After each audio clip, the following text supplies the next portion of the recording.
എന്നെ മനസ്സിലായില്ലേ? ഞാൻ രേഷ്മ. ഏത്? അമ്മയുടെ മോള് ഗായത്രി ഇല്ലേ, അവളുടെ കൂടെ പഠിച്ച രേഷ്മ. ആ രേഷ്മ. അപ്പൊ ഇതൊക്കെ ഏതാ മോള്? ഇത് എന്റെ മക്കള്. ഇത് മൂത്താള്, ഇത് ഇളയാള്. അവളെന്ത് ചെയ്യമ്മേ?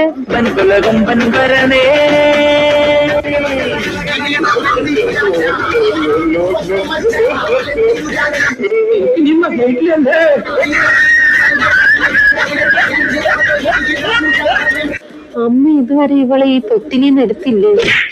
ആ കറണ്ട് പോയി. നീ കണ്ടോ, ഞാൻ 5 വരെ എണ്ണുന്നതിന് മുന്നേ കറണ്ട് പോയി. 1 2 4 5 ഇതോടെ കറണ്ട് വന്നു. കണ്ടോ, ഞാൻ പറഞ്ഞില്ലേ?